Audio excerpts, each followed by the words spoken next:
आज के लेक्चर में हम डिस्कशन करेंगे इलेक्ट्रिक फील्ड के बारे में, इलेक्ट्रिक फील्ड लाइंस और इलेक्ट्रिक फील्ड स्ट्रेंथ या इलेक्ट्रिक इंटेंसिटी। तो इसके बारे में आज हम डिस्कस करने जा रहे हैं। तो हम इसको बेसिक से एडवांस तक मुकम्मल डिस्कस करेंगे और एमडी कैंट के हवाले से आने वाले तमाम एमसीक्यूज को और उनको देखेंगे कि उनको किस तरह से सॉल्व किया जाता है। और साथ ही साथ हम ये भी देखेंगे कि इलेक्ट्रिक फील्ड लाइंस के बारे में बहुत सारे ऐसे कंसेप्ट हैं जो आज तक आपके लिए नए होंगे या आपने पहले नहीं पढ़े होंगे। तो इन कंसेप्ट से और उन क्वेश्चन की हेल्प से हम सीखेंगे कि इलेक्ट्रिक फील्ड लाइंस का असल कंसेप्ट क्या है, और फिर डिटेल डिस्कशन करेंगे इलेक्ट्रिक फील्ड स्ट्रेंथ के बारे में, ईच एंड एवरीथिंग, ताकि कोई भी पॉइंट आपका मिस ना हो। तो चलिए स्टार्ट करते हैं। तो स्टूडेंट, इलेक्ट्रिक फील्ड जो होता है ये स्पेस और region around an object in which electric force act on the charges. It is an intrinsic property of charge to have electric field around it. अब इसका मतलब क्या है कि एक चार्ज है जो अपने अराउंड कुछ स्पेसिफिक रीजन में फील्ड रखता है। तो अगर कोई दूसरा चार्ज उस रीजन के अंदर आएगा, फॉर एग्जांपल हमने यहाँ पे ये क्यू नॉट टेस्ट चार्ज रखा है और ये क्यू चार्ज था जो फील्ड को पैदा कर रहा था, तो ये जो क्यू वाला चार्ज है ये इस क्यू नॉट के ऊपर रिपल्सिव की फोर्स लगाता है, रिपल्शन की फोर्स लगाता है कॉलम्स लॉ के अकॉर्डिंग। तो अब ये जो फोर्स लगा रहा है ये फील्ड के अंदर लगा रहा है, और अगर मैं इसके फील्ड के बाहर यहाँ पे चार्ज को प्लेस करूंगा तो वहां पे फोर्स नहीं लग रही। तो यहां से हमें क्या सीखने को मिला है कि जहां पे इलेक्ट्रिक फोर्स लगेगी वहां तक ही उसका इलेक्ट्रिक फील्ड होगा, और एक ऐसी जगह जहां पे इलेक्ट्रिक फोर्स नहीं लगा पा रहा, ये वाला चार्ज किसी ऐसी जगह पे हमने चार्ज को प्लेस किया जहां पे इस चार्ज की वजह से कोई फोर्स नहीं लग रही, तो वो जो पॉइंट कहलाएगा उस पॉइंट को हम इन्फिनिटी पॉइंट कहलाते हैं। तो इन्फिनिटी पॉइंट ऐसा पॉइंट होता है जिसके ऊपर ये ऑब्जेक्ट कोई भी फोर्स नहीं लगा पा रहा। और दूसरी बात ये याद रखनी है इसके बारे में कि ये जो इलेक्ट्रिक फील्ड होता है बेसिकली ये फोर्स फील्ड होता है। अब फोर्स फील्ड क्या होते हैं? हम अर्थ की एग्जांपल लें तो अर्थ अपने अराउंड एक ग्रेविटेशनल फील्ड पैदा करती है। तो अब हर वो रीजन जहां के ऊपर कोई दूसरी बॉडी के ऊपर फोर्स लग रही हो उसे हम फोर्स फील्ड कहते हैं। या ऐसा फील्ड जिसके अंदर पोटेंशियल एनर्जी स्टोर होती हो उसे भी हम फोर्स फील्ड कहते हैं। फॉर एग्जांपल अगर हम ग्रेविटेशनल फील्ड के बारे में बात करें तो ये मेरे पास अगर बोर्ड मार्कर यहाँ पे है, तो अगर हम इसको अगेंस्ट द फील्ड लेके जाते हैं तो इसके अंदर पोटेंशियल एनर्जी स्टोर होती जा रही है, क्योंकि पोटेंशियल एनर्जी का फार्मूला mgh होता है।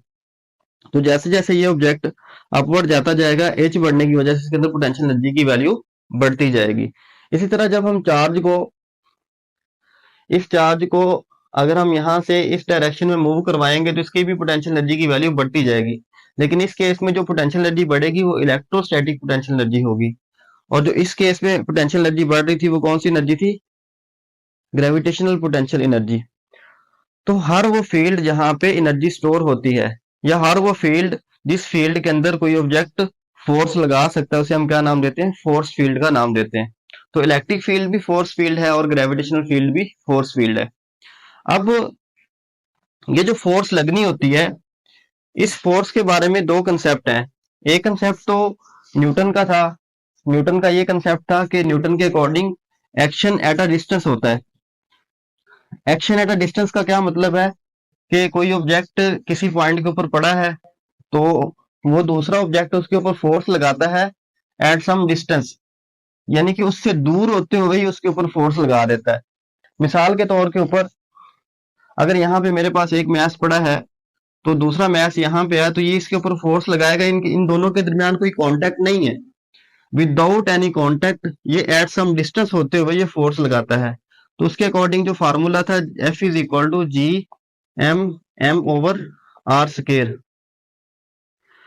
अब ये एक्शन एट अ डिस्टेंस की थ्योरी थी। ये किसकी थ्योरी थी? Action at a distance. ये न्यूटन्स व्यू था। अब हम बात करते हैं कि फैराडेज व्यू क्या था। फैराडे का ये मानना था कि फैराडे ने फील्ड का कंसेप्ट दिया। ये बहुत ही इंपॉर्टेंट पॉइंट है कि फैराडे ने क्या कंसेप्ट दिया था और न्यूटन ने क्या कंसेप्ट दिया था इस फोर्स के बारे में, कि ये फोर्स कहाँ कैसे लगती है, how these force act. Faraday का ये कहना था कि कोई भी चार्ज होगा वो अपने अराउंड इलेक्ट्रिक फील्ड पैदा करता है।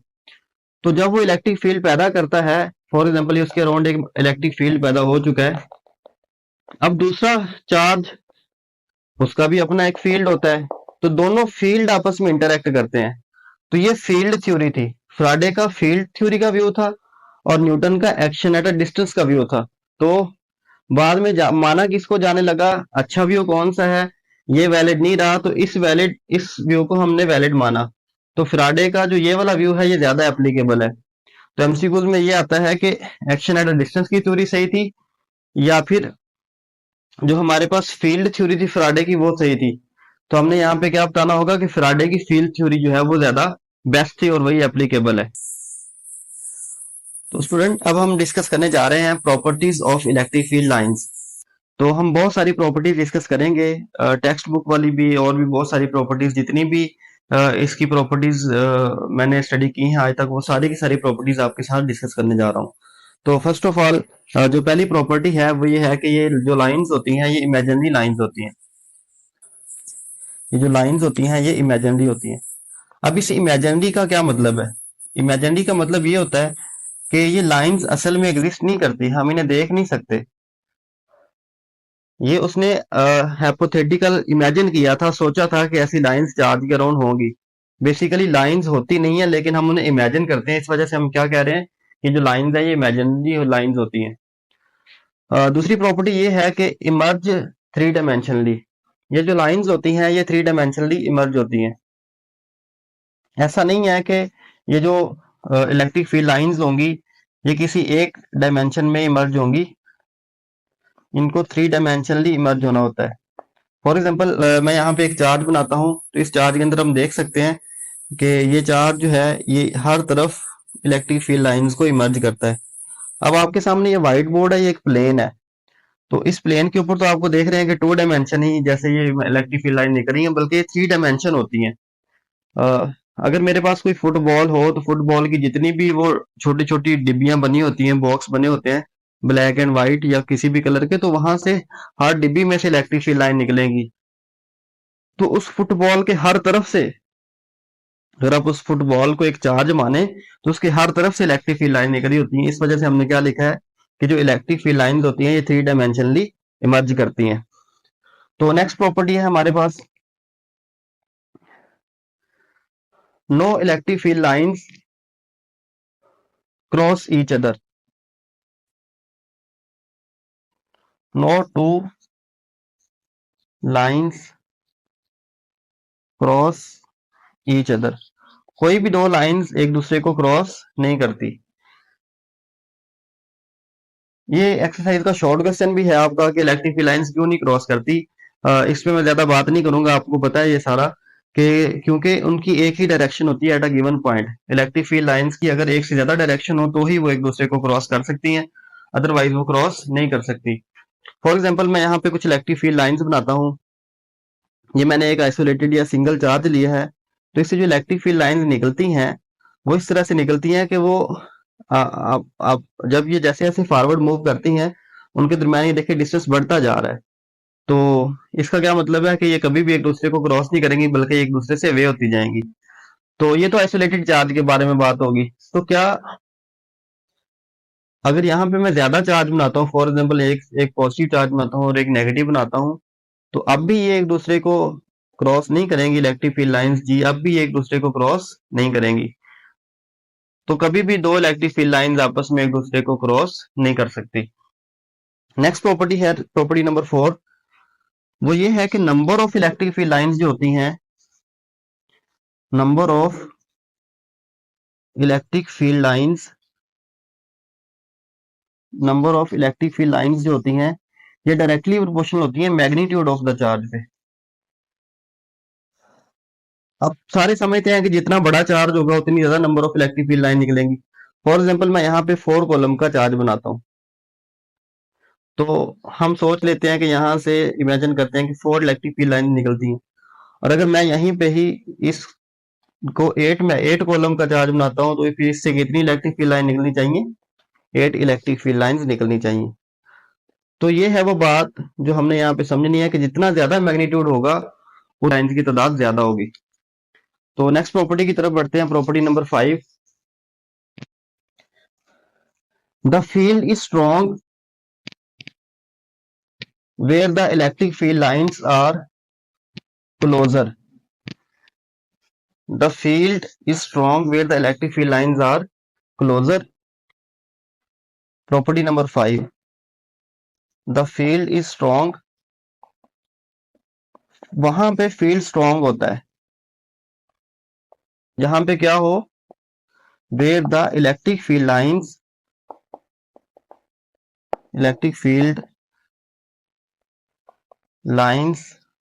are closer and field is weak. और वहां पे फील्ड वीक होता है कहां पे, where the lines are farther apart. जहां पे इलेक्ट्रिक फील्ड लाइन की इंटेंसिटी ज्यादा होगी, जहां पे वो करीब करीब होंगी, वहां पे फील्ड भी स्ट्रांग होगा। और इसको भी आप डायग्राम से देख सकते हैं। इस एक डायग्राम में ही बड़े कंसेप्ट छुपे हुए हैं। अगर आप यहाँ पे गौर करें तो ये मैं एक डायग्राम बना रहा हूँ, इस डायग्राम से इलेक्ट्रिक फील्ड लाइंस निकल रही हैं। अब आप देख सकते हैं कि अगर मैं पॉइंट इस पे बात करूं तो इस पॉइंट के ऊपर इन दो फील्ड लाइंस के दरमियान जो डिस्टेंस है वो अगर फॉर एग्जांपल हम मान लेते हैं 2 सेंटीमीटर है, तो यहाँ पे जो फील्ड होगा, यहाँ पे जो डिस्टेंस मैं ड्रा कर रहा हूँ, देखें ये कितना होगा, ऑलमोस्ट उससे 2-3 गुना ज्यादा है। तो यहाँ से हम कह लेते हैं कि 5 सेंटीमीटर है। अब हम ये भी जानते हैं कि यहाँ पे फील्ड स्ट्रॉन्ग है क्योंकि यहाँ पे इलेक्ट्रिक फील्ड लाइंस क्लोज है, और यहाँ पे फील्ड वीक होगा क्योंकि वहां पे इलेक्ट्रिक फील्ड लाइंस है, उनके दरमियान जो डिस्टेंस है वो बढ़ चुका है। तो ये भी बहुत ही ज्यादा इंपॉर्टेंट प्रॉपर्टी है कि इलेक्ट्रिक फील्ड लाइन कहाँ स्ट्रॉन्ग होगा और कहाँ वीक होगा। ऐसे हमें एमसीक्यूज आते हैं कि हमें वहां बताना होता है कि बताएं जी पॉइंट ए के ऊपर इलेक्ट्रिक फील्ड ज्यादा होगा या पॉइंट बी के ऊपर ज्यादा होगा। तो मिसाल के तौर पे मैं अगर एक क्वेश्चन को यहाँ पे डिस्कस करने की कोशिश करूं तो कुछ इस तरह से क्वेश्चन है कि हमारे पास इस तरह से ये डायग्राम बनी हुई है। तो आपने ये बताना है कि इलेक्ट्रिक फील्ड लाइंस कहाँ पे ज्यादा क्लोजर है, और फिर उसी से आपको ये आइडिया होगा कि इलेक्ट्रिक फील्ड जो है वो कहाँ पे ज्यादा स्ट्रॉन्ग होगा। तो मैं आपके पास यहाँ पे 3 पॉइंट ले लेता हूँ। एक पॉइंट ए है और एक पॉइंट बी है और एक पॉइंट सी है। तो अब मेरा क्वेश्चन ये है कि electric field A option, electric field जो ए है वो ज्यादा होगा इलेक्ट्रिक फील्ड बी से। बी ऑप्शन है कि इलेक्ट्रिक फील्ड ए बराबर होगा इलेक्ट्रिक फील्ड सी के, और सी ऑप्शन है इलेक्ट्रिक फील्ड बी जो है वो लेस होगा इलेक्ट्रिक फील्ड सी से, और डेल्टा ऑप्शन है ऑल ऑफ दीज। अब इस तरह के क्वेश्चन आते हैं इस प्रॉपर्टी के बारे में कि इस प्रॉपर्टी से आपको ज्यादातर यही क्वेश्चन पूछा जाएगा कि जी आपसे ये बताएं कि ये क्वेश्चन आपके सामने, इसको बताएं। तो ये इस प्रॉपर्टी को यूज करते हुए आपने सॉल्व करना है। तो अगर हम फर्स्ट ऑप्शन के ऊपर बात करें तो ये जो ए पॉइंट है, ए पॉइंट के ऊपर इलेक्ट्रिक फील्ड जो होगा वो ज्यादा होगा बी से, क्योंकि वहां पे फील्ड लाइन क्लोजर है और वहां पे फार्दर अपार्ट है। और दूसरी सिचुएशन में देखें इलेक्ट्रिक फील्ड एट ए और इलेक्ट्रिक फील्ड एट सी, तो ए पॉइंट पे और सी पॉइंट पे आप देख सकते हैं कि इलेक्ट्रिक फील्ड की जो वैल्यू है वो तकरीबन सेम है। और चार्ली में देखें क्या है कि electric field at B less than electric field at C. इसको अगर देखा जाए तो बी में वाकई लेस है सी से, तो फिर इसका मतलब ये ऑल ऑफ दीज वाला ऑप्शन ज्यादा बेस्ट होगा, ऑल ऑफ दीज वाला ऑप्शन ही ठीक है। तो ये है इस प्रॉपर्टी का यूज। तो अब हम आगे बढ़ते हैं अगली प्रॉपर्टी की तरफ, टेंजेंट टू एनी फील्ड। इस प्रॉपर्टी को समझने में काफी बच्चों को प्रॉब्लम होती है। Tangent to any point on the field line gives the direction of electric field strength. Tangent to any point in the electric field give the direction of electric field strength. Property number 6. हमने tangent draw करता है। Tangent draw करने से हमने ये बताना है कि जो टेंजेंट होगा एट एनी पॉइंट, किसी भी पॉइंट के ऊपर जो टेंजेंट होगा वो हमें क्या देगा जी, वो हमें देगा क्या चीज, गिव द डायरेक्शन ऑफ, हाँ जी, वो हमें देगा give the direction of give the direction of electric field strength. अब यहाँ पे क्वेश्चन ये पैदा होता है कि थोड़ा सा मैं आपको पहले सिखा देता हूँ कि टेंजेंट हम कैसे लेते हैं। मिसाल के तौर पे ये मेरे पास एक सर्कल है, इस सर्कल के अंदर हम किसी एक पॉइंट के ऊपर इस सर्कल की लाइन को टच करके इस तरह से लाइन ड्रा करते हैं जो इस सर्कल को सिर्फ एक ही पॉइंट पे टच करे। तो ऐसी लाइन को हम क्या नाम देते हैं? ऐसी लाइन को हम टेंजेंट का नाम देते हैं। और ऐसी लाइन जो इस सर्कल को दो जगह से टच करे, यहां से भी टच कर रही है और यहां से भी टच कर रही है, उसके अंदर से पास कर रही है, तो ऐसी लाइन को हम कॉर्ड कहते हैं। तो ये फर्क होता है टेंजेंट में और कॉर्ड में। तो ये टेंजेंट जो होता है ये हम कर्व का ही ड्रा करते हैं। स्ट्रेट लाइन का टेंजेंट क्या होगा? स्ट्रेट लाइन का तो स्ट्रेट लाइन खुद ही टेंजेंट होती है। स्ट्रेट लाइन के ऊपर नॉर्मल ड्रा किया जाता है, वो उसके ऊपर परपेंडिकुलर होता है। तो हमें ये अगर मैं ये कर्व ड्रा करता हूँ, इस कर्व को हम पार्ट ऑफ द सर्कल कह सकते हैं, इसका टेंजेंट जो होगा वो इस तरह से होगा। नहीं, ये टेंजेंट नहीं है, ये कॉर्ड है, ये दो जगह से टच कर गया। तो टेंजेंट कैसे होगा? टेंजेंट ड्रा करने के लिए किसी एक पॉइंट से होके जाना जरूरी है। तो ये तो हो गया टेंजेंट का कंसेप्ट। आपको ऑलरेडी ये टेंजेंट को ड्रा करना आना चाहिए कि किसी भी कर्व के ऊपर आप टेंजेंट को कैसे ड्रा करते हैं।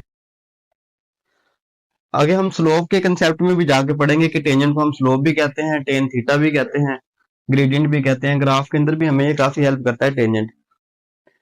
तो अब हम अपनी प्रॉपर्टी को थोड़ा सा और डिटेल से डिस्कस करते हैं। अगर तो बच्चों ये एक आइसोलेटेड चार्ज है, तो इसके ऊपर हमें टेंजेंट ड्रा करने की जरूरत नहीं होती। ये जो इलेक्ट्रिक फील्ड लाइन होती है यही डायरेक्शन दे रही होती है किसकी? भला, इलेक्ट्रिक फील्ड स्ट्रेंथ की। ये मैंने जितनी भी इलेक्ट्रिक फील्ड लाइन ड्रा की है, ये इलेक्ट्रिक फील्ड लाइन ही बेसिकली हमें डायरेक्शन दे रही होती है किसकी? इलेक्ट्रिक फील्ड स्ट्रेंथ की डायरेक्शन दे रही होती है। तो यहाँ पे हमें टेंजेंट करने की जरूरत नहीं होती ड्रा। तो फिर हमें टेंजेंट को कहाँ ड्रा करने की जरूरत होती है? हमें टेंजेंट को ड्रा करने की तब जरूरत पड़ती है जब हमारे पास जो फील्ड लाइंस होती हैं वो कर्व बन जाती है। फॉर एग्जांपल यहाँ पे भी एक पॉजिटिव चार्ज ले लेते हैं और यहाँ पे भी पॉजिटिव चार्ज लेते हैं। अब आप जानते हैं कि यहाँ से जो इलेक्ट्रिक फील्ड लाइंस निकलेंगी ये एक दूसरे को रिपेल करेंगी। अब रिपेल करने से हुआ क्या? रिपेल करने से ये हुआ कि इलेक्ट्रिक फील्ड लाइन इस तरह जब बेंड हुई, अब हमें पता ये नहीं चल रहा कि यहाँ पे इलेक्ट्रिक फील्ड की डायरेक्शन कौन सी होगी।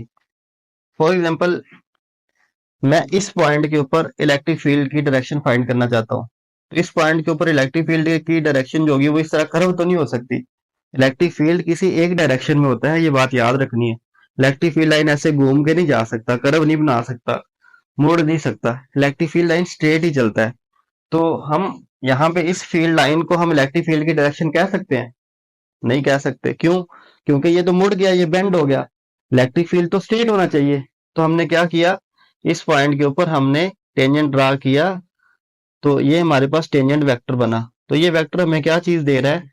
ये वेक्टर हमें इलेक्ट्रिक फील्ड स्ट्रेंथ की डायरेक्शन को दे रहा है। तो ये है इसका कंसेप्ट कि आप किसी भी पॉइंट के ऊपर, मैं इस पॉइंट के ऊपर फॉर एग्जांपल इलेक्ट्रिक फील्ड की डायरेक्शन फाइंड करना चाहता हूँ कि इलेक्ट्रिक फील्ड स्ट्रेंथ की डायरेक्शन होगी क्या, तो यहाँ पे मुझे क्या करना पड़ेगा? टेंजेंट ड्रा करना पड़ेगा।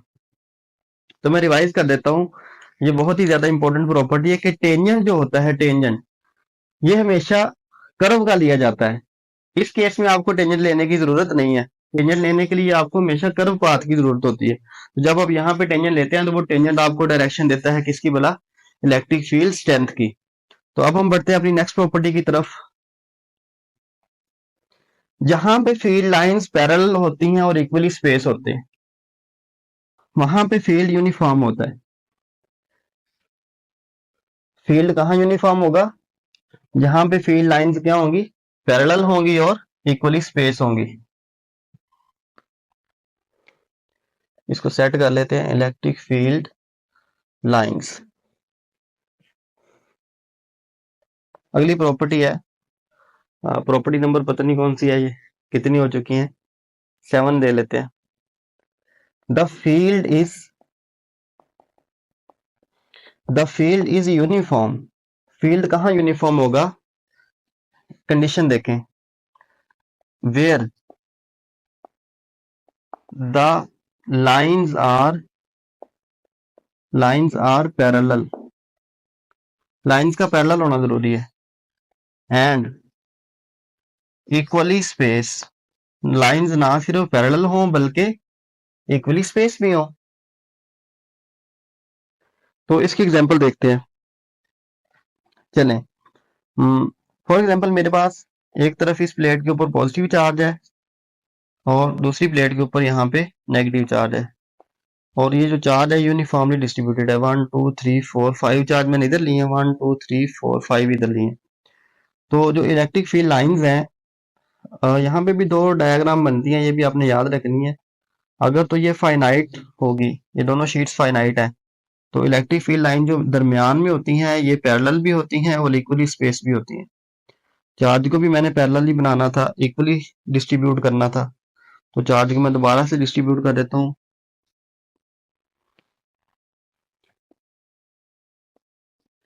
तो ये मैंने चार्ज को डिस्ट्रीब्यूट किया। अब देखें, तो जहां पे तो होगा सेंटर, सेंटर में जो लाइंस आप देख सकते हैं कि पैरेलल भी हैं और इन दोनों के दरमियान डिस्टेंस है वो भी सेम है, इक्वली स्पेस है।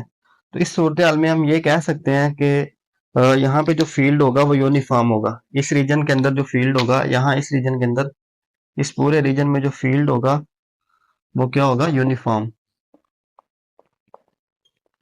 लेकिन अगर हम आउटसाइड बात करें तो फाइनाइट वाले केस में क्या होगा, इलेक्ट्रिक फील्ड लाइन इस तरह से जाएंगी।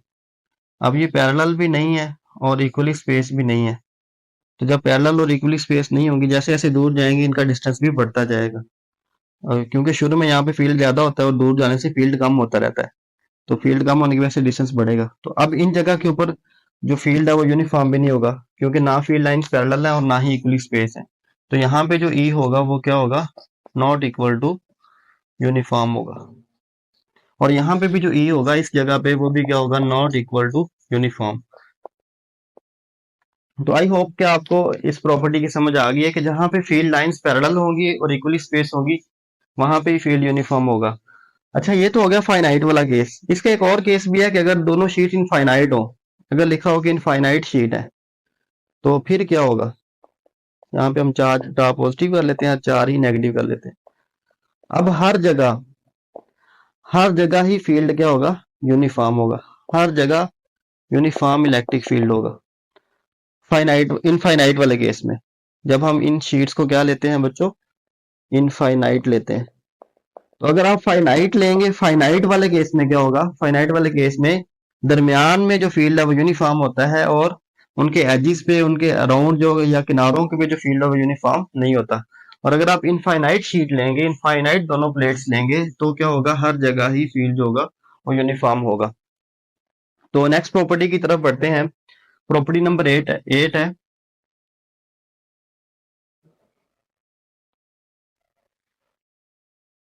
कि अनइक्वल और नॉन पैरेलल, अनइक्वली स्पेस या नॉन पैरेलल फील्ड लाइंस होंगी तो इलेक्ट्रिक फील्ड क्या होगा, नॉन यूनिफॉर्म होगा। वो भी अभी हम बात कर चुके हैं कि जहां पे फील्ड लाइंस पैरेलल नहीं होती या अनइक्वली स्पेस होती हैं, वहां पे जो फील्ड होता है वो भी नॉन यूनिफॉर्म होता है।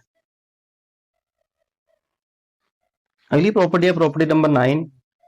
जो फील्ड लाइंस होती हैं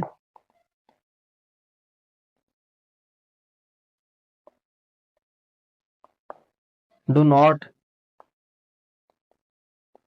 एग्जिस्ट इनसाइड।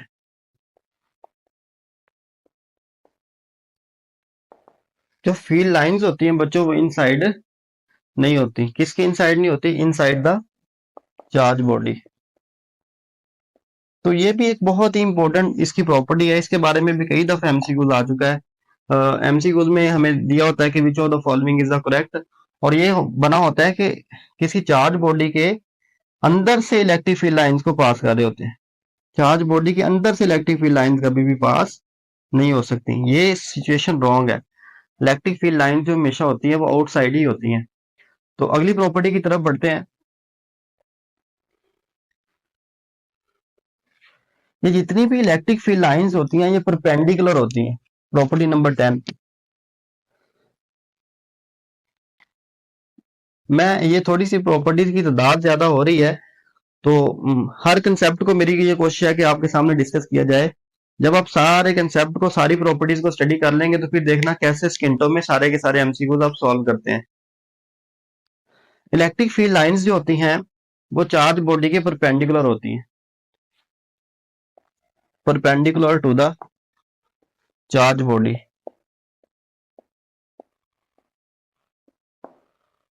बहुत ही इंपॉर्टेंट बात है ये, perpendicular to the charge body का मतलब क्या है।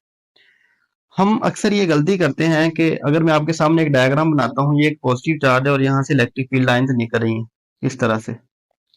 तो मेरा क्वेश्चन ये है कि ये जो मैं इलेक्ट्रिक फील्ड लाइंस बनाई हैं, क्या ये सही है या गलत है?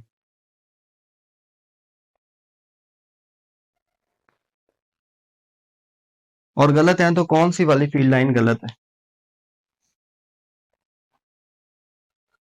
Perpendicular to the charge body, इसका क्या मतलब है कि वो जो इलेक्ट्रिक फील्ड लाइन निकलेंगी वो उस चार्ज बॉडी के ऊपर परपेंडिकुलर होना चाहिए।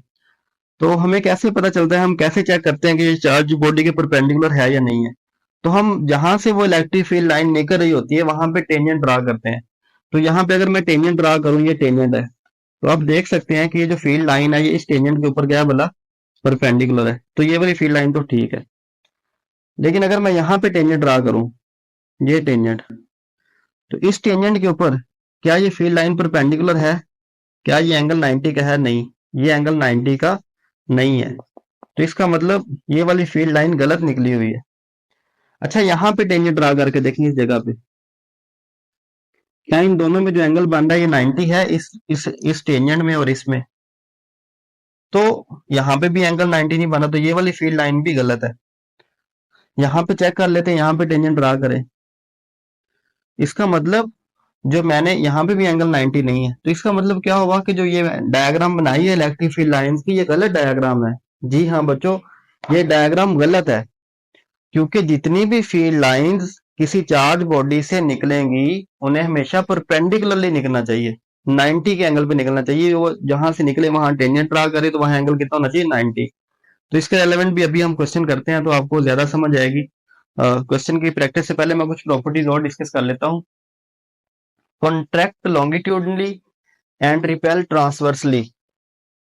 कॉन्ट्रैक्ट लॉन्गिट्यूडनली, लॉन्गिट्यूडनली कॉन्ट्रैक्ट होती हैं और रिपेल कैसे होती हैं, ट्रांसवर्सली। इस प्रॉपर्टी को देखते हैं, इसका क्या मतलब है।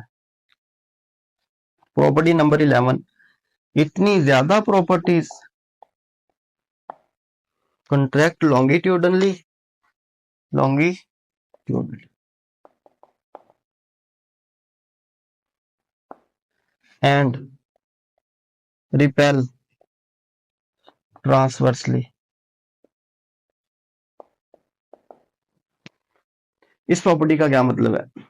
मिसाल के तौर पे यहाँ पे मैं एक चार्ज बॉडी बनाता हूँ अगेन, और इसके ऊपर ये इलेक्ट्रिक फील्ड लाइंस है, ये निकल रही जी। अब इन इलेक्ट्रिक फील्ड लाइन के साथ अगर आप गौर करें तो जब ये वापस कॉन्ट्रैक्ट होती हैं तो ये लॉन्गिट्यूडनली कॉन्ट्रैक्ट होती हैं, यानी कि जैसे ही अगर हम इन्हें बैकवर्ड लेके आते जाते हैं चार्ज के करीब, तो ये क्लोज होती जाती हैं, कॉन्ट्रैक्ट होती जाती हैं। और रिपेल ट्रांसवर्सली, ट्रांसवर्सली मतलब परपेंडिकुलरली, जब ये एक दूसरे को रिपेल कर रही हैं, ये दो फील्ड लाइन एक दूसरे को रिपेल कर रही हैं, तो पॉजिटिव चार्ज से निकलने वाली फील्ड लाइन हमेशा एक दूसरे को रिपेल करती है। तो कैसे रिपेल करती है, ट्रांसवर्सली, यानी कि परपेंडिकुलरली निकलते हुए यहां से रिपेल करती हैं। ट्रांसवर्सली मतलब परपेंडिकुलरली निकलते हुए ये दोनों आपस में एक दूसरे को क्या कर रही हैं, रिपेल कर रही हैं। और जब ये वापस कॉन्ट्रैक्ट होती हैं, सिकुड़ती हैं, तो लॉन्गिट्यूडनली कॉन्ट्रैक्ट होती हैं। तो ये इस प्रॉपर्टी का मतलब है, ये एमसीक्यूज भी आ चुका है। नेक्स्ट प्रॉपर्टी है हमारे पास,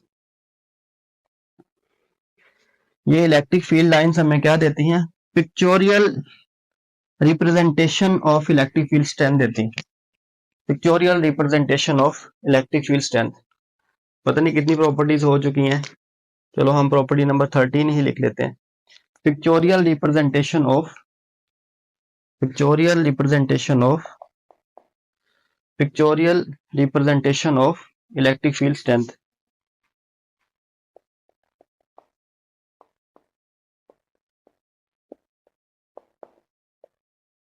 representation, pictorial representation of electric field strength, ये हमें पिक्चर दिखाती है असल में इलेक्ट्रिक फील्ड लाइन कैसे होनी, इलेक्ट्रिक फील्ड स्ट्रेंथ होती कैसे है, उसकी हमारे ज़हन में ये इमेज बनाने की कोशिश करती है। The field lines are symmetric about the charge and along the line joining the charge. The field lines are symmetric about the charge and line joining the charge. Property number 14, जो field lines होती हैं ये symmetric होती हैं। The field lines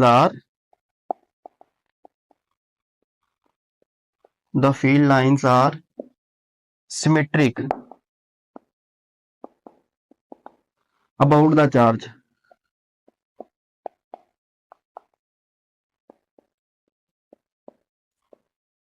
and also symmetric line joining the charge.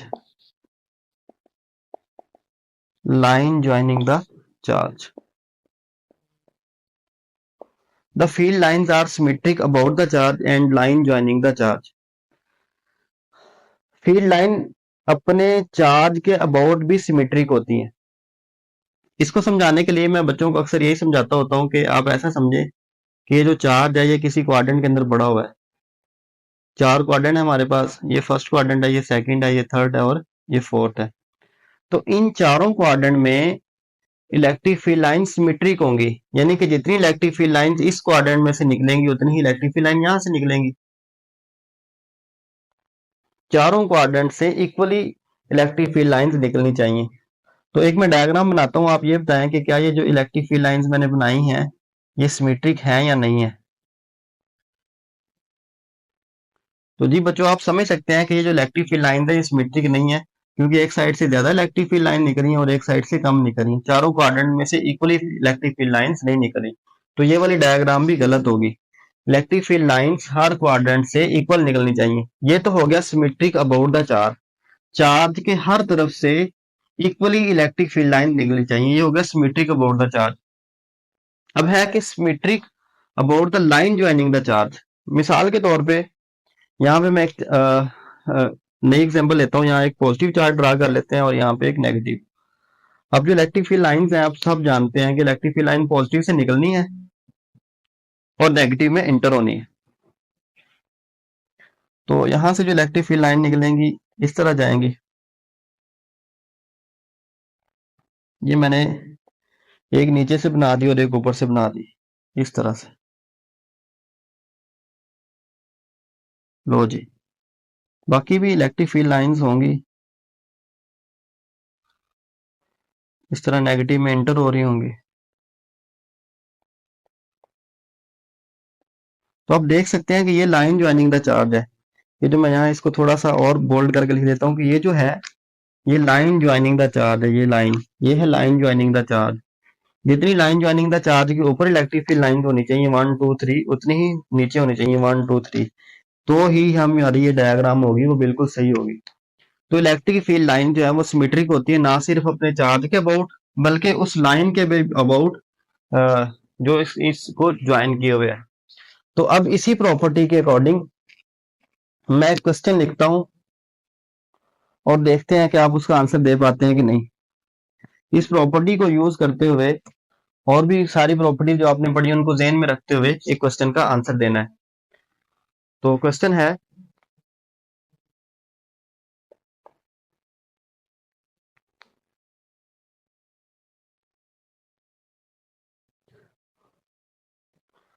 तो चलिए इन question को discuss करते हैं।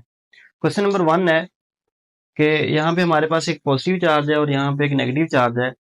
तो इनकी फील्ड लाइन को गौर से देखें और हमने ये क्या फाइंड करना है, Q1 और Q2 की रेशो फाइंड करनी है। तो जल्दी से बताइए आपका आंसर क्या होगा, Q1 और Q2 की रेशो क्या होगी। प्रॉपर्टी का यूज करें जल्दी से। कौन सी प्रॉपर्टी के number of electric field line जो होती हैं वो डायरेक्टली प्रोपोर्शनल होती है मैग्नीट्यूड ऑफ द चार्ज, क्योंकि हमसे चार्ज की मैग्नीट्यूड के बारे में पूछा जा रहा है और number of electric field lines given है, तो हम आसानी से इसे फाइंड कर सकते हैं। यहाँ पे Q1 है, इसमें से कितनी फील्ड लाइंस निकल रही हैं, काउंट करें जरा 1 2 3 4 5 6 7 8। तो Q1 की जगह पे हम लिख सकते हैं Q1 के अंदर जो इलेक्ट्रिक फील्ड लाइन निकल रही है वो 8 है और Q2 में कितनी इंटर हो रही है 1 2 3 4। तो Q2 में इंटर कितनी हो रही है 4। तो रेशो लें 8/4, तो रेशो क्या आ जाएगी Q1 रेशो Q2, आंसर आ जाएगा 2/1। बहुत ही आसान सा सिंपल सा क्वेश्चन है, टेक्निकल है थोड़ा सा, अगर आपको अंडरस्टैंडिंग है तो आप इसे 1 सेकंड में सॉल्व कर सकते हैं। जहां पे ज्यादा फील्ड लाइन निकल रही है वहां पे फील्ड मैग्नीट्यूड भी ज्यादा होगा। कितने गुना ज्यादा होगा डिसाइड कर लेंगी। क्या डिसाइड कर लेंगे? Electric field lines. तो आगे बढ़ते हैं क्वेश्चन नंबर 2 की तरफ। इस क्वेश्चन को जरा गौर से देखें। अब ये एक इलेक्ट्रिक फील्ड लाइन दी हुई है, यहाँ पे एक इलेक्ट्रिक फील्ड लाइन नहीं, बहुत ज्यादा इलेक्ट्रिक फील्ड लाइंस हो सकती हैं। ये मे बी पॉजिटिव चार्ज है क्योंकि यहाँ से निकल रही है इलेक्ट्रिक फील्ड लाइन, ये नेगेटिव है, यहाँ एंटर हो रही है। तो अब क्वेश्चन ये है कि किसका मैग्नीट्यूड ज्यादा है। अब यहाँ पे उस प्रॉपर्टी का यूज करें, जो इलेक्ट्रिक फील्ड लाइंस होती हैं वो सिमेट्रिक होती हैं along the line joining the charge. तो यहाँ पे मैं ये लाइन ज्वाइनिंग द चार्ज अगर ड्रा करूं तो इलेक्ट्रिक फील्ड लाइन इसके अबाउट सिमेट्रिक होनी चाहिए। तो यानी कि सिमेट्रिक का मतलब है कि अगर एक फील्ड लाइन इधर से निकल रही है ना, तो यहां से भी एक ऐसी ही इलेक्ट्रिक फील्ड लाइन निकलेगी। तो ये होगी सिमेट्रिक वाली कंडीशन कि यहां से जो इलेक्ट्रिक फील्ड लाइन निकल रही थी वही इलेक्ट्रिक फील्ड लाइन इधर से भी निकल रही है। अब आप देखें, अगर मैं इस चार्ज के ऊपर गौर करूं तो यहाँ पे ये दो फील्ड लाइंस हैं, ये आपस में फार्दर ही पार्ट है, इनका एंगल ज्यादा बन रहा है, ये दूर दूर है। और यहाँ पे जो दो इलेक्ट्रिक फील्ड लाइंस है ये क्लोजर है, करीब करीब है। तो यहाँ से हमें क्या सीखने को मिला? एक जगह पे इलेक्ट्रिक फील्ड लाइंस दूर दूर है और एक जगह पे इलेक्ट्रिक फील्ड लाइंस करीब है। जहां इलेक्ट्रिक फील्ड लाइंस करीब है वहां पे फील्ड भी ज्यादा होगा, और फील्ड ज्यादा वही पैदा करेगा जिसका मैग्नीट्यूड ज्यादा होगा। तो Q2 ज्यादा फील्ड पैदा कर रहा है, तो इसका मतलब Q2 का मैग्नीट्यूड ज्यादा होगा, तो बीटा ऑप्शन सही है। अल्फा ऑप्शन में Q1 और Q2 बराबर होंगे? नहीं, हरगिज नहीं, बराबर तो नहीं हो सकते। Q1 बड़ा होगा? नहीं। Q1 क्यों बड़ा होगा? क्योंकि वहां पे तो फील्ड लाइन भी तो दूर दूर है, तो नन वाला ऑप्शन भी नहीं हो सकता। तो ये वाला ऑप्शन जो है वो ज्यादा बेस्ट है। Question number 3, which of the following is correct. इस डायग्राम में हमने देखना है और बताना है कि कौन सा करेक्ट है। यहाँ पे अगर आप इलेक्ट्रिक फील्ड लाइंस की बात करें, यहाँ पे एक और प्रॉपर्टी मैं आपको बता देता हूँ कि इलेक्ट्रिक फील्ड लाइंस कभी भी स्पेस में टर्मिनेट नहीं होती।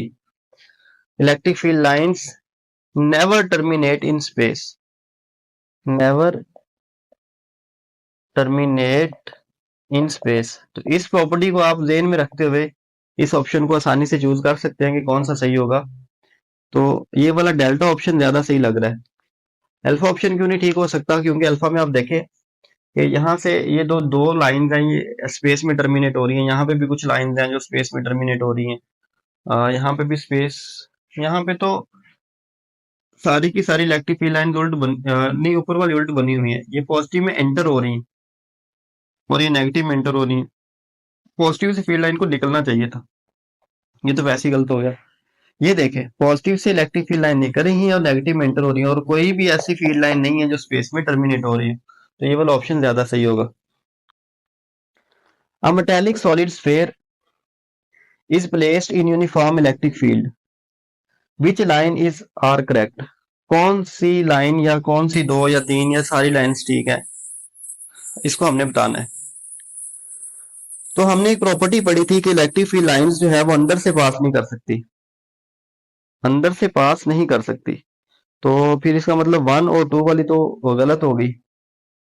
अब बची 3 और 4। 3 और 4 में से सोच के बताएं कौन सी सही होगी। क्या 3 सही है या 4 सही है? 3 क्यों नहीं सही हो सकती? क्योंकि 3 की अगर हम एंटरिंग पोजीशन देखें तो यहाँ पे हम टेंजेंट ड्रा करें, तो जब हमने टेंजेंट ड्रा किया तो इस 3 का इसके साथ एंगल जो है वो 90 नहीं है, थीटा नॉट इक्वल टू 90 डिग्री। तो ये लाइन जो है ये परपेंडिकुलरली इंटर नहीं हो रही है, ना परपेंडिकुलरली निकल रही है। इसका मतलब ये 3 वाली लाइन भी नहीं हो सकती। और 4 वाली लाइन को देखें, यहाँ पे अगर हम टेंजेंट ड्रा करते हैं 4 वाली लाइन का ये एंटरिंग पोजीशन पे, तो यहाँ पे जो एंगल बन रहा है वो 90 डिग्री ही बन रहा है। और यहाँ पे भी अगर आप एंगल बनाएंगे तो ये कितना बन रहा है? 90 डिग्री। तो 4 वाली लाइन करेक्ट है, 4 इज करेक्ट, कोई बाकी कोई भी करेक्ट नहीं है। अब हम कुछ और डायग्राम बनाते हैं और देखते हैं कि हमें इलेक्ट्रिक फील्ड लाइंस के बारे में और क्या कंसेप्ट पता चल सकते हैं। क्वेश्चन है कि अगर मैं ट्राइएंगल के तीनों कॉर्नर के ऊपर पॉजिटिव चार्ज को प्लेस करूं तो इलेक्ट्रिक फील्ड लाइन का स्केच कैसा होगा। अगर मैं ट्राइंगल के तीनों कॉर्नर के ऊपर किसको प्लेस करूं, पॉजिटिव चार्ज को, तो इलेक्ट्रिक फील्ड लाइंस का स्केच कैसा होगा। कई दफा एमसीक्यू आ चुका है। इसका स्केच क्या होगा, यहाँ से इलेक्ट्रिक फील्ड लाइंस जो होंगी ये रिपेल हो रही होंगी इस तरह से, इससे भी रिपेल होंगी ऐसे, इससे इधर से रिपेल होंगी, यहाँ से भी इलेक्ट्रिक फील्ड लाइंस क्या होंगी, रिपेल, यहाँ से भी रिपेल होंगी, क्योंकि तीनों ही पॉजिटिव चार्ज है। तो यहाँ पे फील्ड क्या होगा, यहाँ फील्ड जीरो होगा, सॉरी ये मैंने पॉजिटिव चार्ज बना दिया, यहाँ इलेक्ट्रिक फील्ड क्या होगा, जीरो। तो इस सिचुएशन को देख लें कि यहाँ पे आपको आइडिया होना चाहिए कि इलेक्ट्रिक फील्ड लाइंस का क्या कंसेप्ट है ट्राइंगल वाली फॉर्म में। चार्जेस को आप चेंज भी कर सकते हैं, चार्जेस की नेचर को चेंज करके भी आप ड्रा कर सकते हैं डायग्राम को। क्वेश्चन है, एक और क्वेश्चन मैं आपके सामने लिखता हूं और आप इसको सॉल्व करें। मेरी कोशिश है कि आपको इलेक्ट्रिक फील्ड लाइंस के बारे में ईच एंड एवरी कंसेप्ट दिया जाए, ताकि इसके बारे में आपका कोई भी एमसीक्यू गलत ना हो। लाइव लेक्चर्स में ये प्रॉब्लम होती है, जब हम क्लास में पढ़ाते हैं तो 1 घंटे का लेक्चर होता है, तो 1 घंटे में हमें चीज़ों को जल्दी जल्दी करवाना पड़ता है। हम हर कंसेप्ट के ऊपर डिटेल से बात नहीं कर सकते, टाइम शॉर्ट होने की वजह से हमें इंपॉर्टेंट चीज़ों को सामने रखते हुए बहुत आगे स्पीड से काम करना पड़ता है। तो उसका क्या नुकसान होता है कि बच्चे सिर्फ उन्हीं चीज़ों को कर पाते हैं जो क्लास में करवाई गई हैं, बाकी उनके कंसेप्ट रह जाते हैं। तो यूट्यूब पे मैंने इस वजह से इस काम का आगाज किया है, ताकि मैं डिटेल से, यहाँ पे कोई टाइम की लिमिट नहीं होती। यही है कि लेक्चर ड्यूरेशन से कोई आधा घंटा 40 मिनट बढ़ जाते हैं, तो अगर आपके वो 40 मिनट ज्यादा अच्छे तरीके से यूटिलाइज हो रहे हैं, आप फ्री बैठने की बजाय उनको स्टडी में खर्च कर रहे हैं, तो ये ज्यादा बेस्ट हो जाता है। तो आपके ज्यादा कंसेप्ट में क्लियर कर पाता हूँ। तो इस वजह से यहाँ पे आपने तहम्मुल से बैठना है, टाइम से नहीं घबराना है कि लेक्चर बड़ा हो रहा है। ये आपके कंसेप्ट ही बनाए जा रहे हैं, आपके फायदे के लिए लेक्चर बड़ा हो रहा है। तो यहाँ पे मैं एक चार्ज ले लेता हूँ +2Q, और यहाँ पे मैं एक चार्ज ले लेता हूँ -Q।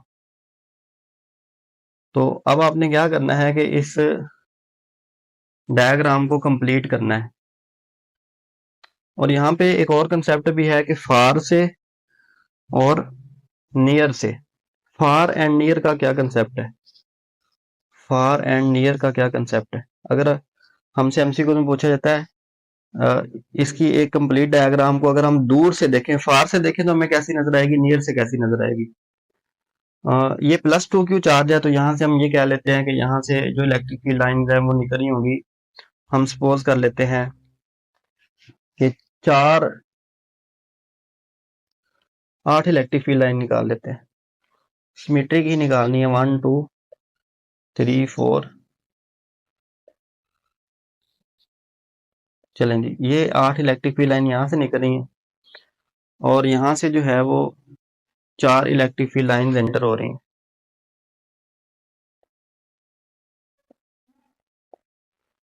तो अब हमने इस डायग्राम को कंप्लीट करना है। तो क्या होगा, ये जो पहली लाइन है ये तो इसके अंदर ही इंटर हो जाएगी। ये जो पहली लाइन है ये पॉजिटिव से निकलेगी और नेगेटिव में इंटर हो जाएगी। सीखने को बहुत कुछ मिलेगा इस डायग्राम को, तहम्मुल से सुने। ये जो दूसरी लाइन है ये भी इसके साथ इस तरह से इंटर हो जाएगी ऐसे, ये वाली लाइन इसके साथ ऐसे इंटर होगी इस तरह से जी। तो ये वाली जो लाइन होगी ये कैसे इंटर होगी, ये लाइन इनमें से इस तरह से इसके साथ ऐसे इंटर हो जाएगी। अब आप गौर करें तो आपके पास जो 4 इलेक्ट्रिक फील्ड लाइंस बच गई हैं। अगर आप नियर से देखेंगे तो नियर से हमें ऐसी डायग्राम नजर आएगी। तो अब हमारे पास जो टोटल नेट चार्ज बचेगा वो 1Q बचेगा, 2Q -Q, Q बचेगा, और Q से कितनी इलेक्ट्रिक फील्ड लाइन निकली होंगी, 4। तो जब आप इस डायग्राम को नियर से देखेंगे, नियर से देखने के ऐसे लगेगा कि ये वाली ये तो एक समझे कि एक फील्ड कैंसिल हो चुका है। तो यहाँ पे क्या होगा कि एक इस तरह से एक +Q चार्ज पड़ा है, और इसमें से कितनी इलेक्ट्रिक फील्ड लाइन निकल रही है, 4 इस डायरेक्शन में ऐसे। अब मेरा आपसे ये सवाल है कि क्या ये डायग्राम सही है, इस तरह से एक ही साइड से चारों इलेक्ट्रिक फील्ड लाइन निकालना ठीक होगा। चारों इलेक्ट्रिक फील्ड लाइंस एक ही साइड से निकालना गलत होगा, क्योंकि जो इलेक्ट्रिक फील्ड लाइंस होती हैं वो सिमेट्रिक अबाउट द चार्ज होती हैं, हर तरफ से इक्वल निकलनी चाहिए। तो असल में तो ये इस तरह से होना चाहिए था, इस तरह से कि ये प्लस क्यू चार्ज होता और इससे हर तरफ से 4 इलेक्ट्रिक फील्ड लाइन निकली होती। तो फिर फार से देखने से क्या होगा, फार से इस तरह का शेप नजर आएगी और नियर से इस तरह की शेप नजर आएगी। तो सवाल ये है कि फार से देखने से इस तरह की शेप बनी कैसे, जबकि ये तो फील्ड लाइन इधर से निकल रही थी। तो भाई ये इस तरह से शेप बनी है कि जो ये वाली फील्ड लाइन है ना, इस तरह से जाके, हाँ जी, इस तरह से ये फील्ड लाइन इस तरह से जा रही होगी और ये फील्ड लाइन इस तरह जा रही होगी, इस तरह से ये वाली फील्ड लाइंस इस तरह जा रही है और ये वाली फील्ड लाइन भी इस तरह जा रही है।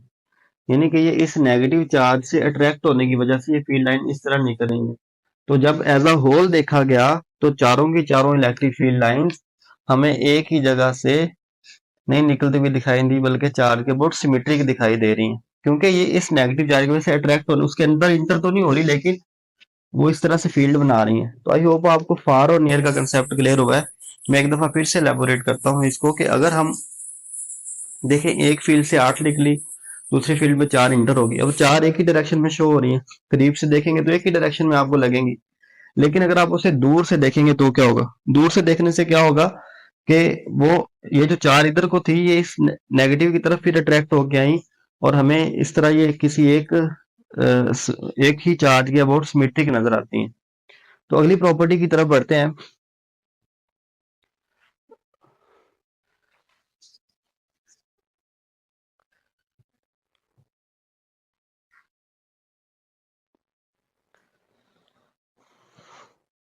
तो चले स्टूडेंट, अब हम स्टार्ट करते हैं इलेक्ट्रिक फील्ड स्ट्रेंथ के बारे में। इलेक्ट्रिक फील्ड स्ट्रेंथ को ई से ई वेक्टर से डिनोट करते हैं, ये एक वेक्टर क्वांटिटी है। इसका दूसरा नाम इलेक्ट्रिक फ्लक्स डेंसिटी भी है, या फिर इसका एक और नाम है नेगेटिव ऑफ पोटेंशियल ग्रेडियंट। तो ये 3 इसके नाम है। बाज़ का क्वेश्चन में ऐसे आया होता है कि find the negative of the potential gradient, तो ये नहीं समझ आता कि हमने फाइंड क्या करना है। तो नेगेटिव ऑफ पोटेंशियल ग्रेडियंट का बेसिकली मतलब क्या होगा कि हमने इलेक्ट्रिक फील्ड स्ट्रेंथ को ही फाइंड करना है। इलेक्ट्रिक फील्ड स्ट्रेंथ होती है डायरेक्टली प्रोपोर्शनल होती है फाई के। फाई यहाँ पे इलेक्ट्रिक फ्लक्स है, जितनी ज्यादा इलेक्ट्रिक फ्लक्स यूनिट एरिया में से पास करेंगी, मतलब वहां पे उतनी ही ज्यादा इलेक्ट्रिक फील्ड स्ट्रेंथ होगी।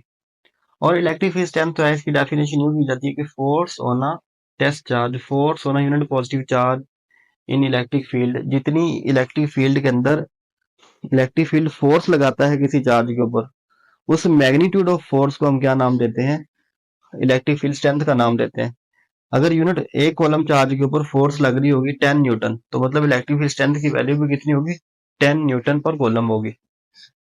यूनिट इसके न्यूटन पर कॉलम होते हैं, या फिर वोल्ट मीटर होते हैं, वोल्ट पर मीटर होते हैं, या किलोग्राम मीटर पर सेकंड क्यूब पर अम्पेयर होते हैं।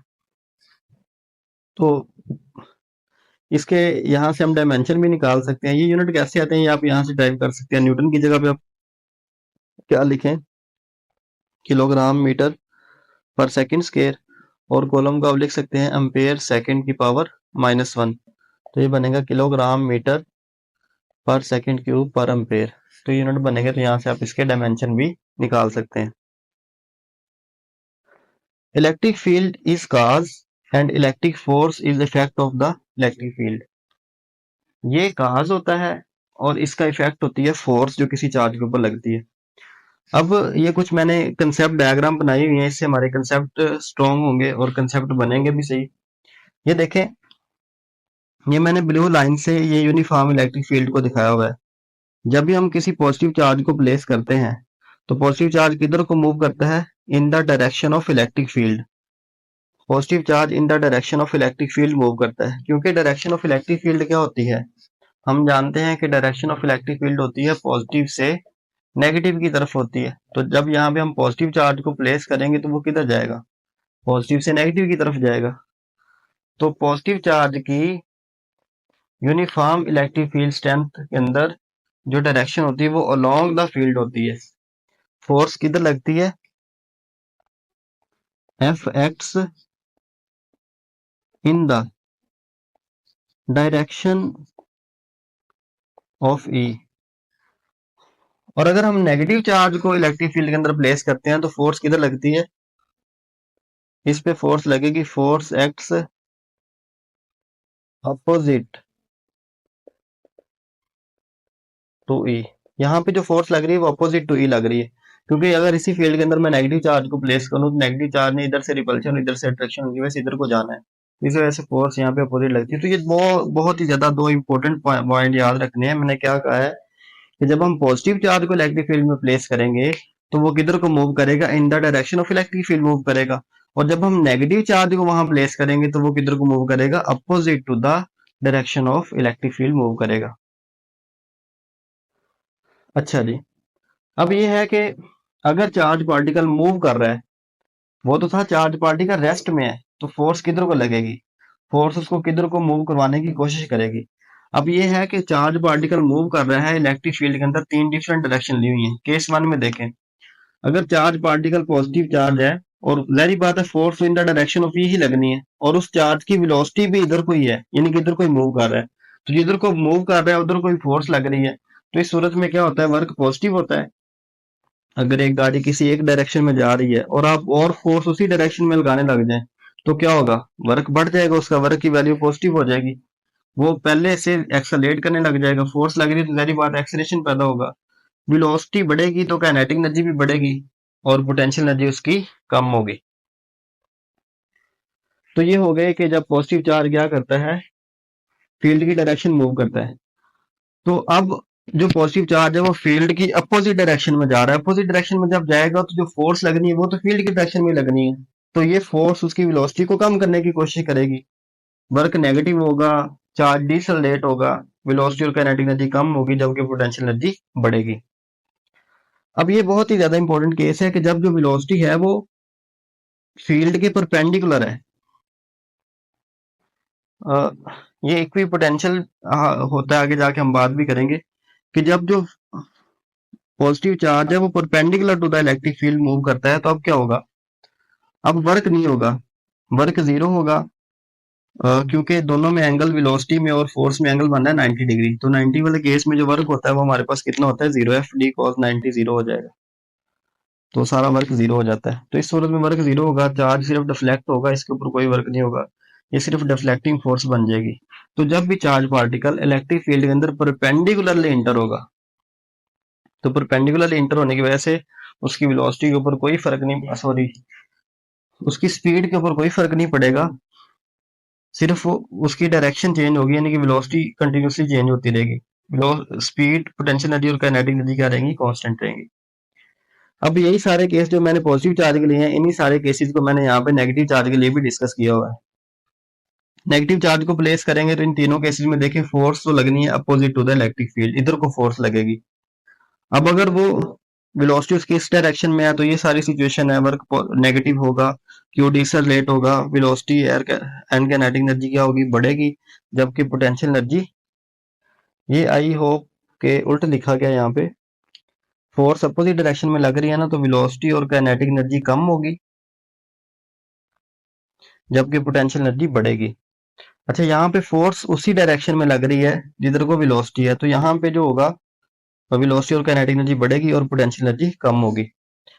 और यहाँ पे वही सिचुएशन है कि फोर्स परपेंडिकुलर लग रही है, तो ये सारे केसेस हैं जो आप इन्हें देख सकते हैं, वर्क जीरो होगा, चार्ज सिर्फ डिफ्लेक्ट होगा, इसके ऊपर कोई वर्क नहीं होगा, और वेलोसिटी जीरो है, स्पीड जीरो है, काइनेटिक एनर्जी जो है, यहाँ पे ये बात याद रखनी कि वेलोसिटी जीरो नहीं है, वेलोसिटी जीरो नहीं है बल्कि स्पीड जीरो है, क्योंकि उसने डिफ्लेक्ट तो नहीं होना है, डिफ्लेक्ट होगा जैसे ही उसको डायरेक्शन चेंज होती रहेगी तो वेलोसिटी का मैग्नीट्यूड तो कांस्टेंट रहेगा, यानी कि स्पीड कांस्टेंट रहेगी, जबकि उसकी डायरेक्शन चेंज होने की वजह से हम ये कहेंगे कि वो वेरिएबल वेलोसिटी है।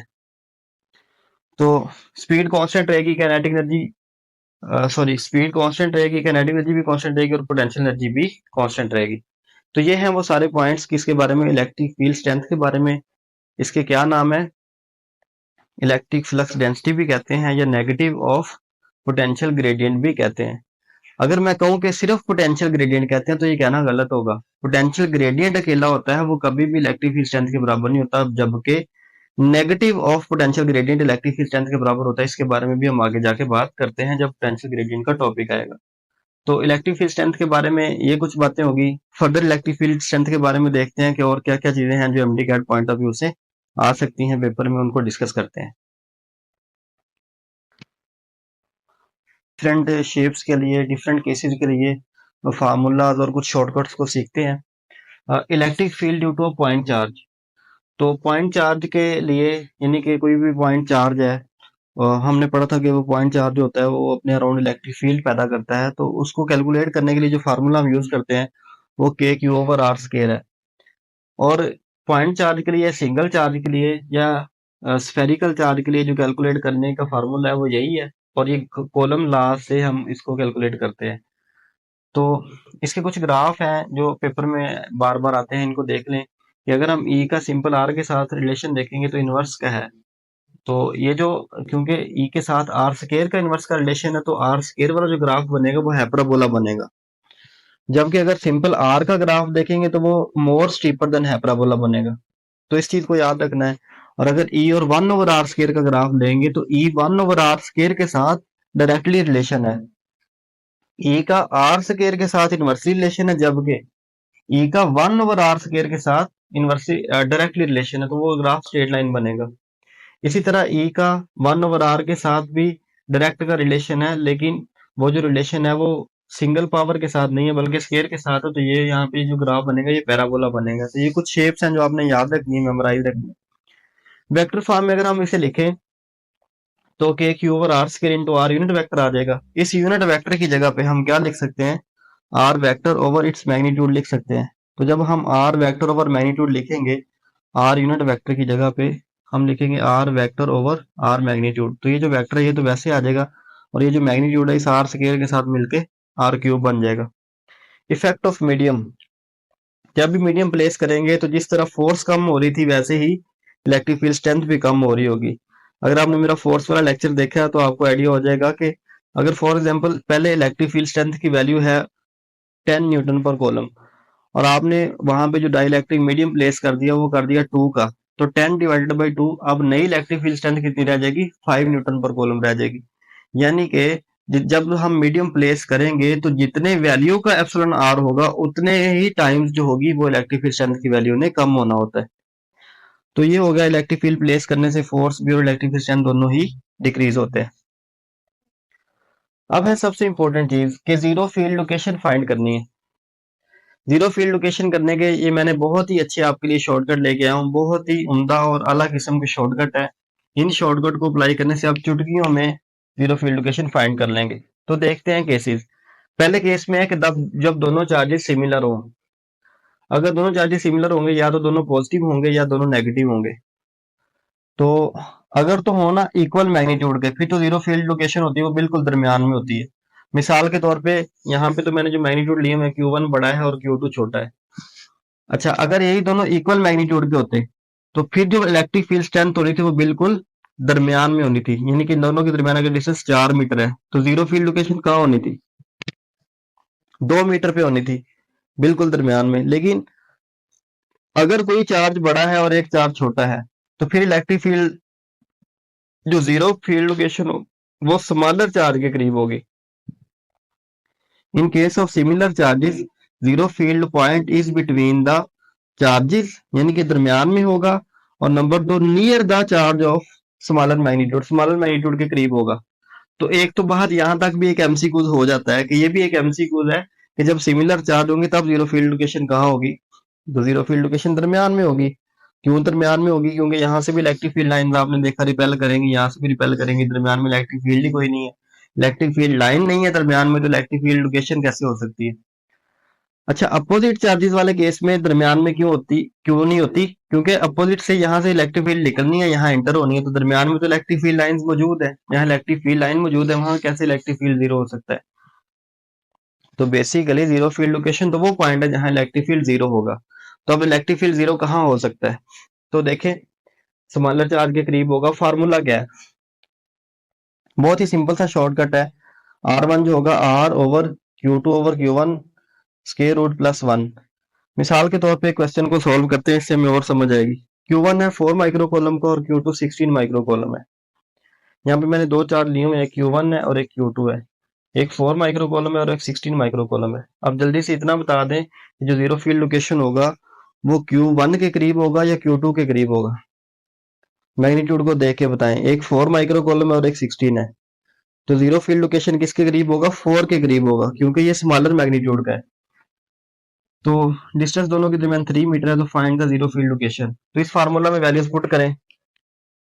हाँ जी, R1 क्या बनेगा? R1 is equal to, R कितना है? 3, Q2 over Q1, 16 over 4 square root plus 1, तो ये हो जाएगा 3 ओवर 16 ओवर 4, 4 आ जाएगा, 4 अंडर रूट 2 आ जाएगा, 2 प्लस 1 3, 3 से 3 कैंसिल, तो ये आ जाएगा 1 मीटर। 1 मीटर R1 का मतलब है 1 metre from Q1, 1 metre from Q1, 1 metre from Q1, ये वाला ऑप्शन ठीक हो गया।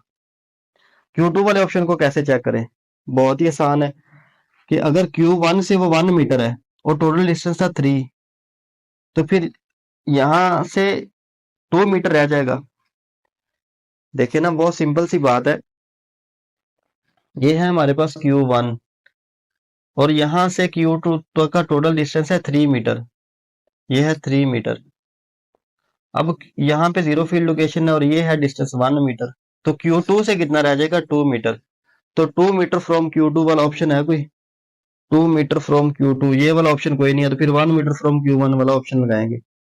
आई होप आपको समझ आई है कि जब आपके पास एक चार्ज की वजह से जीरो फील्ड लोकेशन आ जाता है, तो दूसरे को क्या करते हैं? टोटल डिस्टेंस में से माइनस करके वो भी आ जाएगा। इधर देखें, in this case zero field spot is outside and near the charge. अब जाहिर बात है, दोनों अगर अपोजिट या अनलाइक चार्जेस होंगे तो क्या होगा?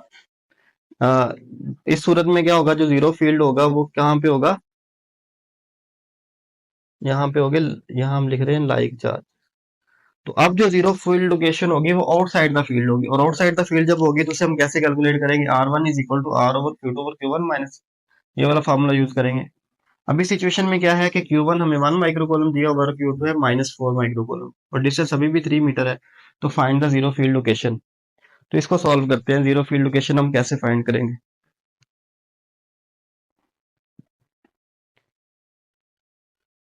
तो इसके लिए हम जीरो फील्ड लोकेशन फाइंड करने के लिए इसको यहाँ पे सॉल्व कर लेते हैं। जी, फार्मूला देखें। अच्छा, फार्मूला सारा वही है, सिर्फ माइनस का फर्क है। Q2 over Q1 under root -1। अभी हमें जो चार्ज दिया गया Q2 वो 4 है और ये 1 है, 4 ओवर 1 2 अंडर रूट आ जाएगा। सॉल्व करने के बाद 4 ओवर 1 4 का अंडर रूट 2 आ जाएगा ना, 2 माइनस 1 1 आ जाएगा, तो नीचे आ जाएगा 3 ओवर 1, यानी कि 3। Q1 से वो 3 मीटर दूर है, Q1 से 3 मीटर दूर है। डायग्राम देखें, ये Q1 और Q2 में कितना डिस्टेंस है? ये 3 मीटर है, तो वो Q1 से कितने दूर है? 3 मीटर। यानी कि वो Q1 से अगर 3 मीटर दूर है तो Q2 से कितना होगा? 6 मीटर होगा। बेटा ये जीरो फील्ड लोकेशन है ना, ये Q1 से 3 मीटर दूर है, Q1 से 3 मीटर दूर है, और होनी आउटसाइड बनानी है क्योंकि दोनों सिमिलर चार्जेस है, सॉरी अपोजिट चार्जेस है। तो Q1 से 3 मीटर अगर ये है, तो फिर ये वाला डिस्टेंस कितना होगा? ये भी 3 मीटर होगा, तो 3 और 3।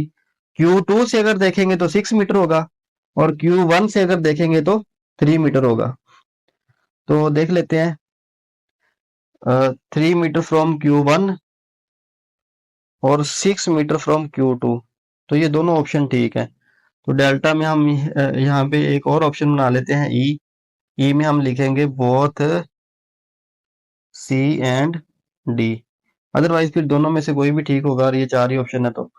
तो समझने वाली बात यह है, मैंने जानबूझ के दोनों से आपको सॉल्व करने का ऑप्शन दिया है कि Q1 से भी आपको पता हो कितना दूर हो और Q2 से भी कितना दूर हो, तो ये एक प्रैक्टिस के तौर पे कर रहे हैं, इस वजह से मैंने ऐसे ऑप्शन दिए हैं। नेक्स्ट है electric field for different charge distribution. तो देखें, अगर मैं आपसे पूछूं कि मुझे ज़बानी फार्मूला सुनाएं, जब सिमिलर चार्ज हो तब क्या फार्मूला होगा? R over Q2 over Q1 minus Q2 over Q1 plus 1, और इसमें क्या होगा? Q2 over Q1 -1। तो ये दो फार्मूलाज आपने याद रखने हैं, तो इससे आप इन्हें सॉल्व कर सकते हैं। आगे electric field for different charge distribution. Different charge distribution को किसने मेजर किया था? गाजेस लॉ ने। Electric field due two point charge distribution, इससे इसको हम किसकी हेल्प से सॉल्व करते हैं, कॉलम लॉ से। और electric field due to different charge distribution हम सॉल्व करते हैं किससे बोला, गाउसियन लॉ से। गाउसियन लॉ होता है phi is equal to Q over epsilon naught, यानी कि इलेक्ट्रिक फ्लक्स जो होती है वो 1 over epsilon naught times the total charge enclosed by the body. और गाउसियन लॉ जो होता है ये क्लोज बॉडी या क्लोज शेप के ऊपर ही एप्लीकेबल होता है। एग्जाम्पल दी गई है जिसके अंदर एक पॉजिटिव चार्ज डिस्ट्रीब्यूट किया हुआ है किसी स्फेयर के ऊपर या कंडक्टिंग बॉडी के ऊपर, तो जब आप उससे दूर जाते हैं तो इस फार्मूला के अकॉर्डिंग के क्यू ओवर आर के अकॉर्डिंग इसकी वैल्यू ने कम होना है, दूर जाने से कम होना है। और जब आप उसके करीब आए, जैसे जैसे करीब आते जाएंगे तो ई की वैल्यू देखें बढ़ रही है, ऐसे करीब आने से ई की वैल्यू में इजाफा हो रहा है। और सरफेस पे जाके ई की वैल्यू मैक्सिमम है, और फिर जैसे जैसे आप दूर जाएंगे ई की वैल्यू कम हो रही है। तो जब जो आर होगा वो कैपिटल आर से कम होगा, यानी कि आप स्फेयर के अंदर अंदर जब तक रहेंगे उनके रेडियस से कम कम डिस्टेंस पे रहेंगे तब इलेक्ट्रिक फील्ड जीरो होगा।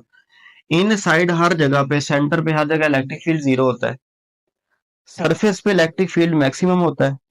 और जैसे ही आप सरफेस से वे जाना शुरू करते हैं वहां पे इलेक्ट्रिक फील्ड मिनिमम होने लग जाता है। ये बिल्कुल ग्रेविटेशनल फील्ड की तरह पे है, सरफेस पे जी की वैल्यू मैक्सिमम होती है, जैसे जैसे आप सरफेस से ऊपर को जाने लगते हैं तो जी की वैल्यू क्या होने लग जाती है, कम होने लग जाती है।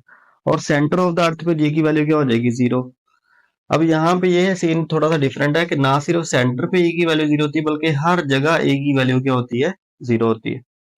E is maximum at surface and present normal to the surface. E जो होती है इलेक्ट्रिक फील्ड लाइन में हमने देखा था कि हमेशा perpendicular to the surface present होती है।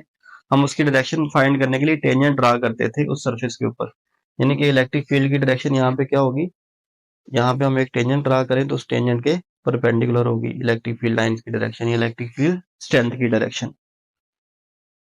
Electric field strength for infinite sheet of charge. अब इन्फिनिट शीट ऑफ चार्ज के लिए हमने देखना है कि इलेक्ट्रिक फील्ड स्ट्रेंथ क्या होगी। अब शीट जो है वो इन्फिनिट दो तरह की हो सकती है, या तो पॉजिटिव हो सकती है या नेगेटिव हो सकती है। तो नेगेटिवली ये जो फार्मूला होगा minus sigma over two epsilon naught होगा, और पॉजिटिवली फार्मूला होगा sigma over two epsilon not.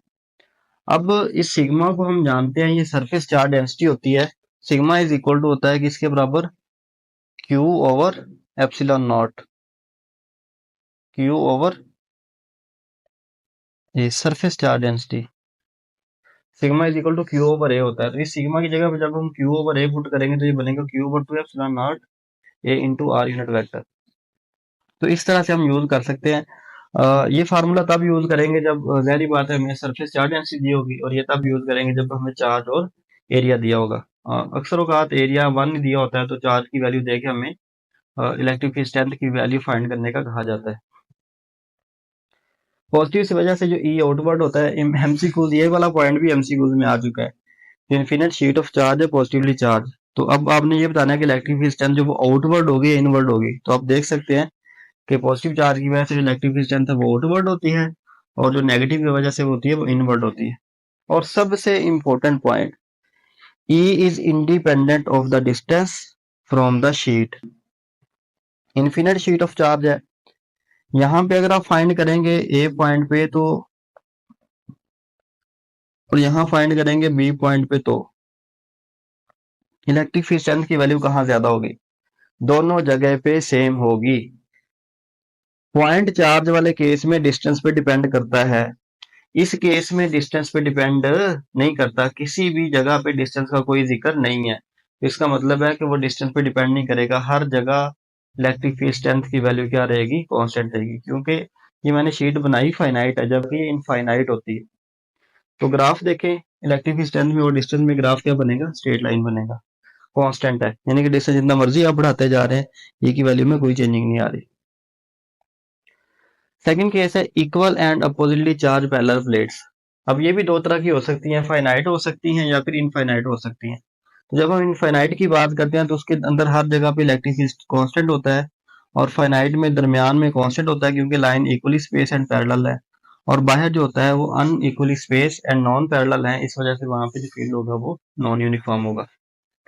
तो फार्मूला होगा सिग्मा ओवर एप्सिलॉन नॉट, क्योंकि एक एक प्लेट का sigma over two epsilon naught है, तो दूसरी प्लेट का क्या होगा, दूसरी का भी सिग्मा ओवर एप्सिलॉन नॉट होगा, टू एप्सिलॉन नॉट। तो दोनों को जब ऐड करेंगे तो ये सिग्मा ओवर एप्सिलॉन नॉट आता है, इसे Q over A epsilon not भी कह सकते हैं। ये भी independent of the distance from the sheet है।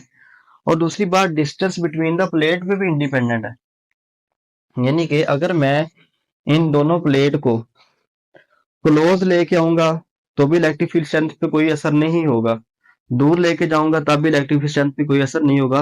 शर्त यह है कि बैटरी इसके साथ कनेक्टेड ना हो, क्योंकि जब बैटरी कनेक्ट नहीं ना होती तो इस फार्मूला को देखें, ये हम फार्मूला आगे जाके पढ़ेंगे, V is equal to E D. जब बैटरी कनेक्ट नहीं होती तो पोटेंशियल कांस्टेंट नहीं होता, तो डिस्टेंस के बढ़ाने या कम करने से V भी कम या बढ़ जाता है। तो इस तरह से E जो होता है वो हमेशा क्या रहता है, कांस्टेंट। लेकिन याद रखें, अगर वो कह दे कि बैटरी कनेक्टेड है, इन दोनों प्लेट्स के साथ बैटरी कनेक्टेड है, अब अगर आप डिस्टेंस को कम ज्यादा करेंगे तो बैटरी कनेक्टेड वाले केस में V कांस्टेंट होता है, क्योंकि बैटरी कनेक्ट होती है वो कांस्टेंट पोटेंशियल डिफरेंस अप्लाई कर रही होती है। कांस्टेंट पोटेंशियल डिफरेंस प्रोवाइड करने की वजह से V क्या होता है, कांस्टेंट। अब जो E होगा, अब E is inversely proportional to D हो जाएगा। E inversely proportional to D कब होगा, जब बैटरी कनेक्टेड है। अदरवाइज बैटरी कनेक्टेड नहीं है तो फिर वो उस पर डिपेंड नहीं करती। अच्छा, अगर क्वेश्चन में लिखा ही नहीं होगा कि बैटरी कनेक्ट है या नहीं कनेक्ट, फिर क्या करना है। अगर क्वेश्चन में नहीं लिखा हुआ कि बैटरी कनेक्टेड है या नहीं कनेक्टेड, सिंपल ये कहा हुआ है कि दो अपोजिटली चार्ज पैरेलल प्लेट्स है, उनके दरमियान डिस्टेंस को कम किया गया या ज्यादा किया गया, तो तब E के ऊपर कोई इफेक्ट नहीं होगा। बाय डिफॉल्ट हम क्या लेंगे कि बैटरी कनेक्ट नहीं है। अगर वो कहे कि बैटरी कनेक्ट है तो फिर वो हमें केस, अगर वो नहीं कहेगा तो फिर हमने बैटरी कनेक्ट समझनी ही नहीं है। तो ये पॉइंट क्लियर हो गया कि डिस्टेंस बिटवीन प्लेट्स पे भी डिपेंड नहीं करता, डिस्टेंस फ्रॉम द प्लेट पे भी डिपेंड नहीं करता, ई की वैल्यू कांस्टेंट रहती है in case of battery disconnected. जी, अगला जो पॉइंट है, अगर हम पैरेलल प्लेट में फार्मूला देखें तो वो बनता है, ई पैरेलल प्लेट का फार्मूला क्या बनता है जी, सिग्मा ओवर एप्सिलॉन नॉट। और ई इन्फिनिट का फार्मूला क्या बनता है, सिग्मा ओवर 2 एप्सिलॉन नॉट। तो जब हमने पैरेलल प्लेट का फार्मूला और इन दोनों को हम डिवाइड करते हैं, रेशियो लेते हैं, तो फार्मूला इसको सॉल्व कर लेता हूँ मैं थोड़ा सा। ई पैरेलल का होगा सिग्मा ओवर एप्सिलॉन नॉट और ये क्या होगा, सिग्मा ओवर 2 एप्सिलॉन नॉट। जब हम इसे सॉल्व करेंगे तो sigma over epsilon not multiplied by 2 epsilon not over sigma, sigma से सिग्मा कैंसिल हो गया, एप्सिलॉन नॉट से एप्सिलॉन नॉट, तो रेशियो क्या आ जाएगी 2। तो ये बहुत ही इंपॉर्टेंट पॉइंट है कि E between parallel plate and E infinite और शीट, इन दोनों में जो रेशियो होती है वो 2:1 होती है। क्वेश्चन आ चुका है पास पेपर में, गाजेस लॉ के रेलेवेंट, क्योंकि इलेक्ट्रिक फील्ड स्ट्रेंथ और रिस्क के बारे में हमने काफी बात कर ली है, गाजेस लॉ के बारे में भी बात कोई एमसीक्यू पूछ लेता है। वैसे ये पीएमसी के सिलेबस में तो नहीं है, लेकिन फिर भी हो सकता है कि हो जाए ना, यूएचएस में है। तो कभी इसके बारे में सवाल आया था, a charge of 2 column is place in side a cube flux through any surface of cube is. अब क्यूब की आपको पता है 6 साइड्स होती हैं, तो 6 साइड्स में हमने जो चार्ज प्लेस किया वो क्यू है। तो जो हमारे पास इलेक्ट्रिक फ्लक्स का फार्मूला होता है वो होता है क्यू ओवर एप्सिलॉन नॉट। तो टोटल जो फ्लक्स होंगी वो कितनी होगी, टोटल फ्लक्स होंगी हमारे पास, चार्ज हमने क्यू प्लेस कितना प्लेस किया, 2 column, 2 over epsilon not total होगी। ये टोटल फ्लक्स पास कर रही है, और ये जो टोटल फ्लक्स पास कर रही है कितनी साइडों में से पास कर रही है, ये पास कर रही है 6 साइड्स में से। तो Q फ्रॉम एनी साइड या एनी सरफेस वो कितना हो जाएगा, Q टोटल डिवाइडेड बाई 6, तो वो हो जाएगा 2 over epsilon naught divided by 6, तो आंसर आ जाएगा 1 over 3 epsilon naught, B option आ जाएगा। देखें ना, एक पूरे क्यूब में से जो पास कर रही है वो कितनी है, सिग्मा ओवर, हाँ जी कितनी है, क्यू ओवर एप्सिलॉन नॉट है, यानी कि 2 ओवर एप्सिलॉन नॉट है। तो अब उस क्यूब की 6 साइड्स होती हैं। अगर मैं यहीं पे क्वेश्चन को करता कि स्केयर में से पास कर रही है, स्केयर में से, अब स्केयर की कितनी साइड्स होती हैं, 4, तो अब हमने टोटल को 4 पे डिवाइड करना था। किसी एक साइड ऑफ स्केयर में से कितनी फ्लक्स पास करेंगी, 4/6, तो फिर वो कितना आना था, 2 ओवर 3 एप्सिलॉन नॉट आना था, ओवर में आएगा 2 ओवर 3 एप्सिलॉन नॉट। तो ये वाला ऑप्शन होना था अगर स्केयर होता तो। लेकिन अभी तो क्या है भला, क्यूब है, तो क्यूब वाले केस में यही वाला ऑप्शन ठीक होगा।